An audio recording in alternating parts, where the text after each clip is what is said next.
मित्रों, आज की ये रिकॉर्डिंग मैं बहुत ही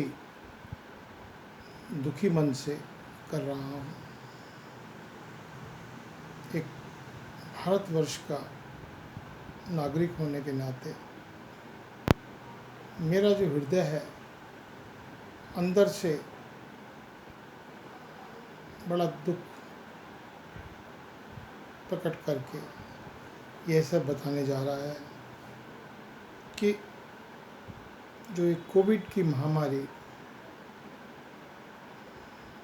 पूरे विश्व में आई है, उसमें भारत का क्या योगदान रहा है।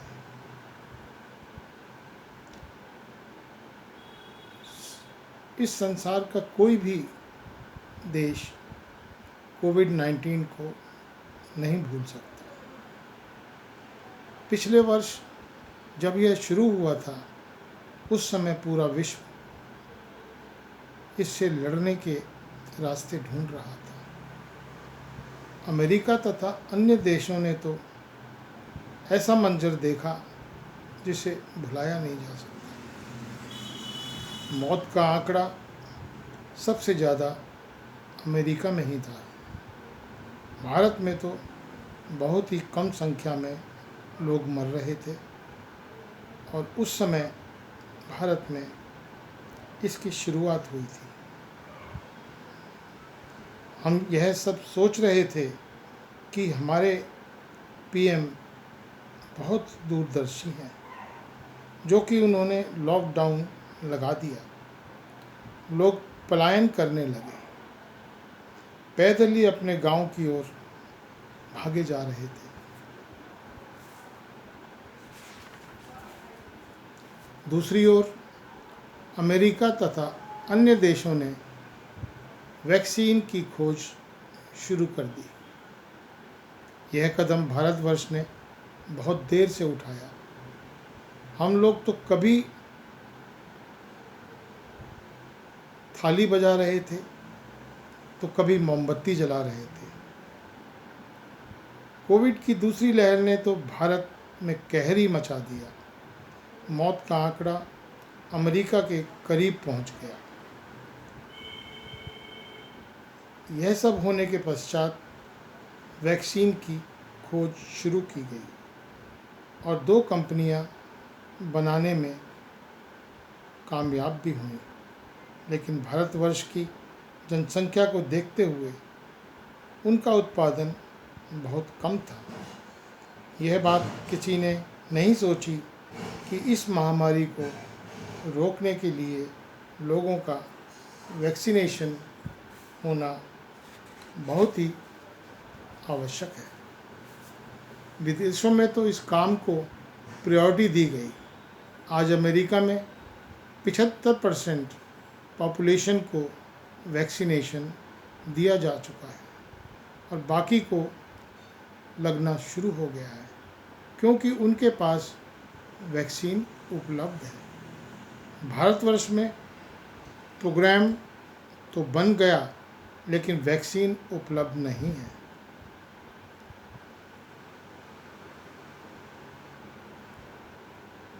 हम ये बड़े डंके के साथ कहते हैं कि भारतवर्ष में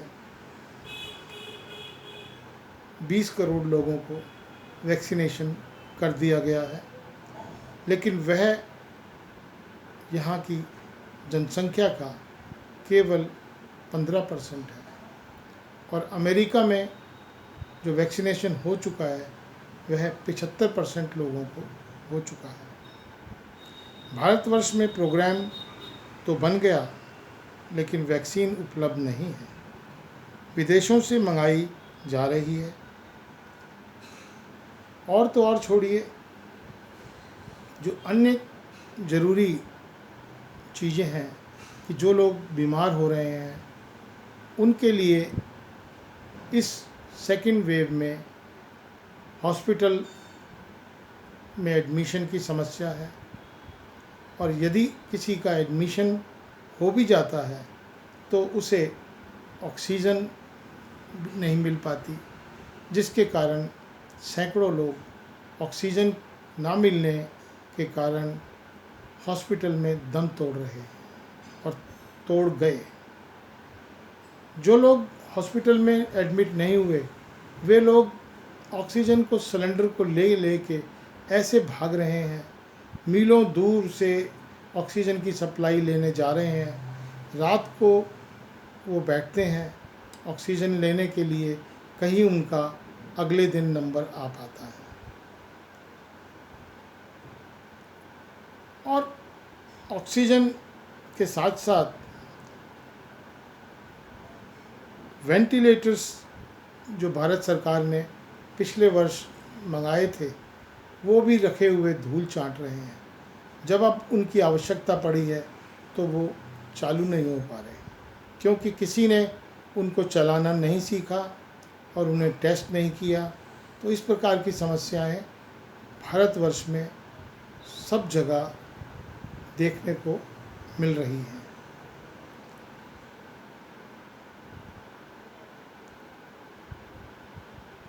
यह भी देखा गया है कि अब भारतवर्ष में जो भी काम होते हैं उसका आदेश भारत सरकार को या तो हाई कोर्ट देता है या सुप्रीम कोर्ट देता है। ये सब चीज़ क्या दर्शाती है? क्या भारत सरकार में इतने सक्षम मंत्री नहीं हैं जो यह प्लान कर सकें कि लोगों की किस प्रकार की समस्याएं हैं, उन्हें कैसे सुलझाया जाए? इस समय बड़ी हौच पौच मची हुई है, हर आदमी परेशान है। विश्व में भारतवर्ष की साख इतनी गिर चुकी है इस कोविड की वजह से कि लोगों ने भारतवर्ष से अपनी फ़्लाइट्स आना और जाना बंद कर दिया है। इस समय सारी इंटरनेशनल फ़्लाइट्स भारत की आने वाली एवं जाने वाली बंद है।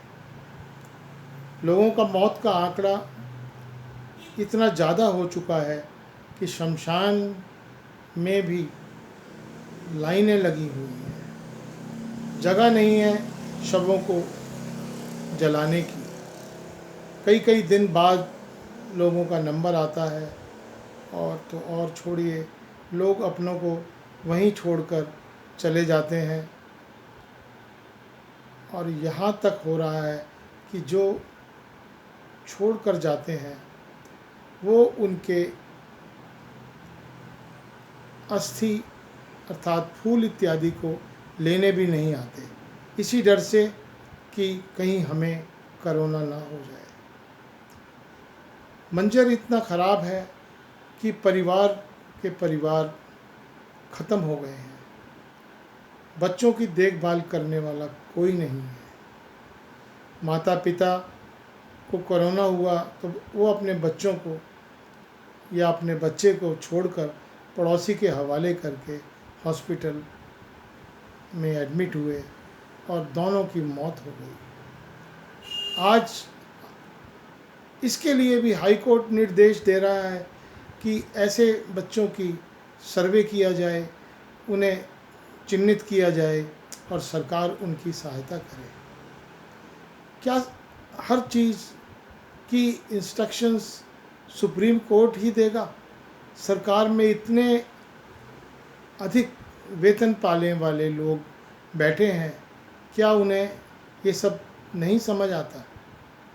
तो भाइयों मित्रों, मेरी आपसे यही विनती है कि, और देश के प्रधानमंत्री से विनती है, बड़े बड़े अन्य जो कमेटियां बनी हुई है उनसे ये विनती है कि इस ओर ध्यान देके इस महामारी से निपटने के लिए वार फुटिंग पे बिना किसी राजनीति को आड़ में लेके काम किया जाए और लोग जो बेरोज़गार हो रहे हैं उन्हें काम पे दोबारा से लगाया जाए। लॉकडाउन चरमबद्ध